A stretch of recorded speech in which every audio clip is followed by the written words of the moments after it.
हरे रामा हरे कृष्ण। दोस्तों, आप सभी को मकर संक्रांति की ढेरों शुभकामनाएं। आज की इस वीडियो में मैं बात करूंगी मकर संक्रांति के बारे में। आप सभी जानते हैं कि दान पुण्य का मकर संक्रांति पर बड़ा विशेष महत्व होता है। तो वो कौन सी 14 वस्तुएं हैं जो दान करनी चाहिए, और वो कौन सी 7 वस्तुएं हैं जो विशेष रूप से दान करनी चाहिए, और इन वस्तुओं का दान करने का क्या प्रयोजन होता है, क्या कारण होता है, आपके जीवन में ये दान कहाँ काम आता है, या जीवन पर्यंत आपके लिए ये किस तरह से काम करता है। साथ ही बताऊंगी कि आपको क्या दान करना है, कैसे दान करना है, दान की सामग्री के ऊपर हाथ कैसे फेरा जाता है, विधि क्या है, मिनसने की विधि कैसे मिनसा जाता है, दान किसे देना चाहिए, इन 14 वस्तुओं का और 14 ही वस्तुएं क्यों दान देनी चाहिए, इसका क्या कारण है, और मकर संक्रांति का ये जो दान है इसके विषय पर शास्त्र क्या कहते हैं, शास्त्रों में क्या वर्णन मिलता है, ये संपूर्ण जानकारी आज की इस वीडियो के माध्यम से मैं आप सभी को देने जा रही हूँ। और साल 2025 की मकर संक्रांति के दिन ही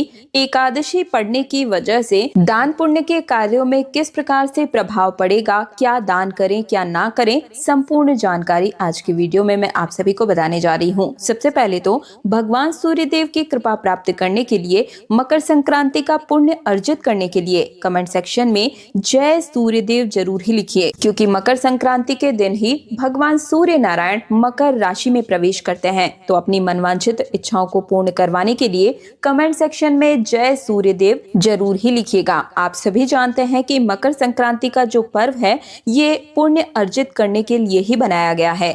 इस दिन भगवान सूर्य नारायण मकर राशि में प्रवेश करते हैं और इसीलिए मकर संक्रांति से कहा गया है। इसके साथ ही खरमास की समाप्ति भी इसी दिन होती है। तो देखिए, कुछ विशेष वस्तुएं होती है जिनका दान विशेष रूप से इस दिन तो किया ही जाना चाहिए, क्योंकि जब हम अपने अंत समय में सफर कर रहे होते हैं ना, तो गरुड़ पुराण में भी वर्णन मिलता है कि किस किस प्रकार से आवश्यकताएं हमें उस पथ पर पड़ती है, और यदि हमने उस प्रकार की सामग्री का दान किया है, दान पुण्य किया होगा, तो वो सभी हमें उस पथ पर आगे बढ़ने के लिए मदद करेंगे। आसानी से हम उस पथ को पार कर जाएंगे। जब मनुष्य का जीवन यहाँ पर पृथ्वी लोक पर आगे का रास्ता तय करता है, तो जो रास्ता होता है ना, उस रास्ते में उन सभी वस्तुओं की आवश्यकता पड़ती है, और यदि वे वस्तुएं आपने दान की होंगी तो वे वस्तुएं आपको जरूर मिलेगी, आपको उसका लाभ मिलेगा ही मिलेगा। आपकी जो यात्रा है,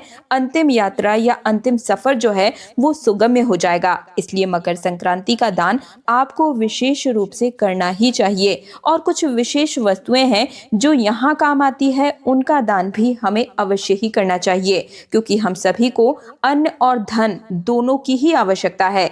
इस जन्म में हो या अगले जन्म में हो, हमारे जो दान पुण्य होते हैं वही हमारे आगे के भविष्य में काम आते हैं। उनके बारे में अभी आपको मैं बताने जा रही हूँ, बड़े विस्तार से बताऊंगी। लेकिन सबसे पहले बात कर लेते हैं मकर संक्रांति पर 14 वस्तुओं का जो दान है, जो कि हमें करना ही चाहिए।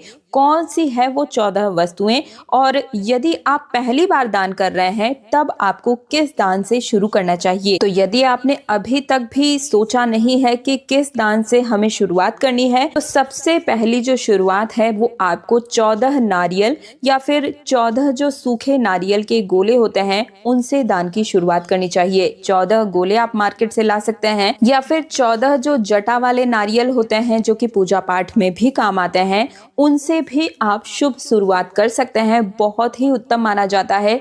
तो आप 14 गोले या फिर 14 नारियल गिरी जिसे कहा जाता है, सूखे या गीले, जो आपकी इच्छा और सामर्थ्य हो उस हिसाब से आप पहला जो दान है वो नारियल से शुरुआत कर सकते हैं। दूसरा सबसे उत्तम दान जिसे कहा गया है वो है सुहाग की वस्तुएं दान करना। एक सुहाग की पिटारी आप बना सकते हैं। सुहाग पिटारी में आप 14 सुहाग की वस्तुएं डाल दीजिए, या जितनी भी आपकी सामर्थ्य हो, जितना आप चाहें उस हिसाब से 2 वस्तु, 4, 6, आप चाहें तो केवल बिंदी और सिंदूर का दान कर सकते हैं। मुख्य रूप से आपको पिटारे में बिंदी, सिंदूर हो गया, पैरों के आलता हो गए, और हाथ में लगाने की मेहंदी हो गई, चूड़ियां हो गई। इस प्रकार से आप जो है वो सुहाग का एक पैकेट तैयार कर सकते हैं, या जो भी आपका सामर्थ्य है, जो आपकी इच्छा है, लेकिन सुहाग की सामग्री जरूर ही दान करनी चाहिए। इससे हमें अटल सुहाग का वरदान प्राप्त होता है। इसका फल बड़ा ही अद्भुत है और पुराण कहते हैं कि सुहाग को जितना बांटा जाए, सुहाग की वस्तुओं को जितना बांटा जाता है, उतना आपका सुहाग जो है वो अमर होता है। इसलिए हमारी माताएं बहनें जो हैं, प्राचीन काल से ही सुहाग की वस्तुओं का दान करती हुई आ रही हैं। भिन्न भिन्न अवसरों पर भिन्न भिन्न प्रकार से दान किए जाते हैं। तो सुहाग की जो वस्तुएं हैं उनका दान करें, और सनातन धर्म में, हिंदू धर्म में विशेष इसका महत्व होता है। आप सुहाग का एक पैकेट बना लें, पिटारी बना लीजिए, और इतना कुछ कर पाना संभव नहीं है तो आप इच्छा और सामर्थ्य के हिसाब से केवल 14 दर्जन चूड़ियां ले सकती हैं, या 14 सिंदूर के पैकेट या डिब्बे, लिक्विड सिंदूर जो आता है वो ले सकते हैं। मेहंदी के 14 कोन अलग अलग सुहागिन महिलाओं को आप बांट सकते हैं, बहुत उत्तम रहता है। मेहंदी का जो दान होता है मकर संक्रांति पर, ये अद्भुत फल प्रदान करता है दोस्तों। इसके अलावा आप मकर संक्रांति पर 14 बर्तन भी दान कर सकते हैं। अब बर्तन कौन कौन से बांट सकते हैं, तो देखिए, आप चाहे तो 14 लोटे ले लीजिए, आप चाहे तो स्टील के ले लें या तांबे के ले लें, जो भी आपके पास में हो उस अनुसार आप ले लीजिए। तांबा अगर आप बांटते हैं तो ये भी बहुत ज्यादा शुभ माना जाता है। पीतल बांटना भी बहुत शुभ माना जाता है। मकर संक्रांति पर तांबे का दान सबसे उत्तम बताया गया है। तो तांबे का लोटा अगर आपको मिल जाता है मार्केट में तो ये अधिक फल भी देता है। 14 लोटे आप बांट दीजिएगा। लोटे नहीं बांट सकते तो ग्लास बांट दीजिए, ग्लास नहीं तो कटोरियां बांट सकते हैं, जो भी आप चाहें। इसके अलावा पूजा में जो घंटी मंदिर में प्रयोग की जाती है वो भी आप बांट सकते हैं। गरुड़ जी जिसे कहा जाता है, उनको बांटना भी बहुत शुभ माना गया है। इसके अलावा आप चाहे तो थाली भी बांट सकते हैं। थाल या थाली बांट दीजिए। 14 थालियां आप मार्केट से ले आइए। और इसमें अगर मैं धातु की बात करूं तो पीतल या तांबा जो है ये विशेष महत्व रखता है। यदि पीतल या तांबा आप बर्तन ना बांट सके तो फिर आप स्टील के जो बर्तन होते हैं वो भी बांट सकते हैं मकर संक्रांति के अवसर पर। जैसा भी आपका बजट अलाउ करे, आपको आपकी जैसी श्रद्धा और सामर्थ्य है उस अनुसार हमें बर्तन जो है वो जरूर ही दान करना चाहिए। अब बर्तन बांटते समय एक विशेष बात का आप सभी को ध्यान रखना होगा कि बर्तन को कभी भी खाली नहीं बांटना चाहिए। मान लीजिए आपने थाली ली है, कटोरी ली है, ग्लास ली है, उसके अंदर आपको कुछ न कुछ वस्तुएं जरूर ही भरनी है। आप चाहे तो मीठा तिल का लड्डू रख दीजिए या मूंगफली रख दीजिए, खाली नहीं बांटना है। या आपकी इच्छा और सामर्थ्य है तो उसके ऊपर आप दक्षिणा रख दीजिए, या 11 रुपए रख सकते हैं, 21 रुपए रख सकते हैं, इस अनुसार दक्षिणा रख दीजिए। आप चाहे तो 2 लड्डू, 4 लड्डू, 5 या फिर रेवड़ियां मार्केट में मिलती है, उन्हें भी आप रख सकते हैं, क्योंकि दान जो है कभी भी खाली बर्तन का नहीं किया जाता है। दूसरा सवाल ये आता है कि लोटा बहुत बड़ा होता है, क्या उसको पूरा भरकर देना पड़ेगा? देखिए, ऐसा बिल्कुल भी नहीं है। आप जो भी बर्तन दे रहे हैं, चाहे वो थाली हो या फिर लोटा हो, ग्लास हो, आप उसमें 2-4 अपनी इच्छा और सामर्थ्य के हिसाब से कुछ भी रेवड़ी, 2-5 मूंगफली वगैरह डाल करके रख कर दे सकते हैं। दान में बिल्कुल भी जरूरी नहीं है, आवश्यकता नहीं है कि आप उसे पूरा भर कर दें। आप थोड़ा मोड़ा डालकर भी 15-20 मूंगफली डाल दीजिए या 2-2 लड्डू डाल दीजिए। ऐसा नहीं है कि बर्तन को पूरा भरना आवश्यक है, ये संभव भी नहीं हो पाएगा, तो डालना आवश्यक भी नहीं है। आप 2 या 4 जिस हिसाब से आपका मन हो उस अनुसार कर सकते हैं। अगला जो ऑप्शन है वो है लंच बॉक्स आप बांट सकते हैं। ये बहुत ही कार्य करने वाली चीज है, यानी कि बहुत ज्यादा उपयोगी चीज है। तो आप चाहें तो लंच बॉक्स 14 ले आए, और 14 लंच बॉक्स भी जो है वो आप अपने बजट के हिसाब से ले सकते हैं। भारी ले सकते हैं, हल्के क्वालिटी में ले सकते हैं, लेकिन दान करना चाहिए, बहुत अच्छी चीज होती है। इसके अलावा आप चाहे तो 14 जो पूजा के मंदिर में दीपक प्रयोग किए जाते हैं, आप चाहे तो पीतल का दीपक ले लीजिए या फिर स्टील का जो दीपक होता है, ये भी बहुत अच्छा ऑप्शन है मकर संक्रांति पर बांटने के लिए। इसका भी बड़ा ही महत्व होता है। यदि आप पूजा पाठ से जुड़ी हुई चीजें बांटते हैं, मंदिर की घंटी बांटते हैं, पूजा की थाली बांटते हैं, पूजा का आसन बांटते हैं, तो इस प्रकार की जो चीजें होती है उनका और भी ज्यादा अधिक महत्व होता है। इसके अलावा इस समय बहुत ज्यादा कड़ाके की सर्दी पड़ रही होती है, तो इस समय गर्म कपड़ों का भी बहुत महत्व होता है। आप ऊनी वस्त्रों का दान कीजिए। मकर संक्रांति पर ऊनी वस्त्र दान करने का बड़ा अधिक महत्व होता है। 14 ऊनी वस्त्र, आप चाहे तो 14 कंबल बांट सकते हैं या 14 स्वेटर ले सकते हैं, 14 शॉल ले सकते हैं, या आप चाहे तो 14 पैरों की जो जुलाबे होती हैं, सॉक्स जिसे कहा जाता है, उन्हें भी बांट सकते हैं। एक बात का विशेष रूप से ध्यान रखिएगा, इसमें रंग को लेकर कोई भी दोष नहीं है, आपको ज्यादा नहीं सोचना है। आप चाहे तो काला ले सकते हैं, नीला दान कर सकते हैं, कोई भी रंग जो कि आपको पसंद आ रहा है, आप दान करना चाहते हैं, वो दान कर सकते हैं। किसी प्रकार का इसमें कोई भी दोष नहीं लगता है। किसी भी रंग के कपड़े का, ऊनी वस्त्रों का आप दान करें, बहुत शुभ परिणाम प्राप्त होते हैं। अगर आप मकर संक्रांति पर 14 वस्त्रों का दान करते हैं, 14 लोगों को दान करते हैं, तो बहुत उत्तम फलों की प्राप्ति होती है। इसके अलावा आप जर्सी दे सकते हैं, स्वेटर दे सकते हैं। आप चाहे तो जो कैप होती है, टोपियां होती हैं, उनका भी दान कर सकते हैं। छोटे बच्चों की कैप्स मिलती है मार्केट में, बड़े ही आसानी से आपको बड़े कम दामों पर मिल जाएंगी। मैं डिस्क्रिप्शन में कई सामानों का लिंक भी डाल दूंगी, तो आप चाहे तो ऑनलाइन भी ऑर्डर कर सकते हैं।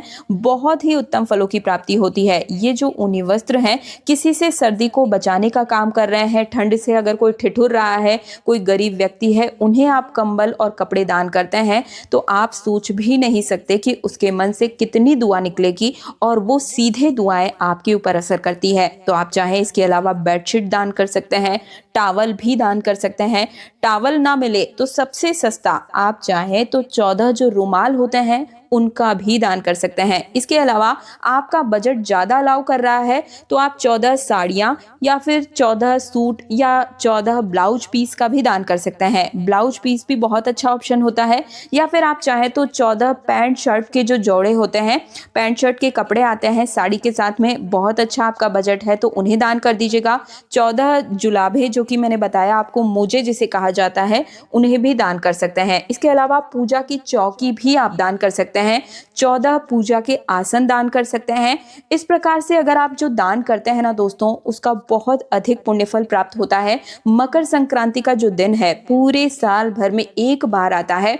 इस दिन किए गए दान का अनंत गुना फल प्राप्त होता है, और ये सभी दान जो भी आप इस दिन दान करेंगे, आपके अंतिम सफर में आपको बड़े ही काम आने वाले हैं। क्योंकि गरुड़ पुराण कहता है कि जब मनुष्य की आत्मा अंतिम सफर पर निकलती है, तो वहां पर एक ऐसा रास्ता आता है जहां पर बहुत अधिक शीत पड़ती है, सर्दी पड़ती है, ठंडक होती है। यदि आपने गर्म कंबल, गर्म कपड़ों का दान किया होगा, तो वे सभी आपको वहां पर मिलेंगे, और उनके परिणाम स्वरूप आप उस मार्ग पर आगे बढ़ पाएंगे, और आपको ठिठुरना नहीं पड़ेगा। उस समय पर ये सभी आपको सहायता मिलेगी। इसलिए आप सभी को ऊनी वस्त्र तो जीवन में एक बार अवश्य रूप से दान करना ही चाहिए। इसके अलावा आप चाहे तो इस दिन लड्डू गोपाल जी की जो ड्रेस होती है, लड्डू गोपाल के जो कपड़े होते हैं, ऊनी कपड़े, वो भी दान करें, पोशाक दान करें, बहुत महत्व रखता है। इसके अलावा मकर संक्रांति पर जूते और चप्पलों का दान भी बहुत विशेष होता है। आप चाहे तो 14 चप्पल दान कर सकते हैं, या जो गर्म चप्पलें आजकल आ रही है, विंटर की स्लीपर्स आ रही हैं, वो दान करना भी बड़ा ही अच्छा रहता है। तो ये भी आपके अंतिम सफर पर, जब आपकी आत्मा पथरीली जगहों पर चलेगी, तो उस समय पर आपके द्वारा ये जो जूते चप्पलों का दान होगा, यही वहां पर आपके जो कर्म है वो काम आएंगे। तो हमें ऐसे मार्ग पर कठिनाइयों का सफर ना करना पड़े, इसके लिए इसी समय हमें मकर संक्रांति के दिन सबसे ज्यादा शुभ अवसर होता है, जब थोड़े से दान का भी हमें अनंत गुना फल प्राप्त होता है। इसलिए 14 तारीख के दिन जितना हो सके, जो कुछ भी हम अपने निजी जीवन में चीजों का यूज करते हैं, उन चीजों का दान करना बहुत शुभ माना जाता है। और यदि आपने गरुड़ पुराण सुना होगा या पढ़ा होगा, तो आप सभी अवश्य रूप से जानते होंगे इन सभी विषयों के बारे में। तो आप इस दिन कोशिश कीजिए कि जूते और चप्पलों का दान अवश्य कीजिए। इसके अलावा छतरी का दान भी बहुत ही शुभ और अच्छा माना गया है। छतरी की बड़ी ही अद्भुत महिमा होती है। छतरी में भी अगर आप काली छतरी दान करते हैं, तो ये और भी ज्यादा उत्तम मानी गई है। काली छतरी का दान करेंगे तो ये आपके अंतिम सफर पर, जब आप सफर पर होंगे, लंबा सफर होगा, हमारा लगभग 17 दिन का अंतिम सफर होता है आत्मा का, तो बहुत तरीके की बाधाएं आती है, बहुत तरीके के मार्गों पर हमें चलना पड़ता है।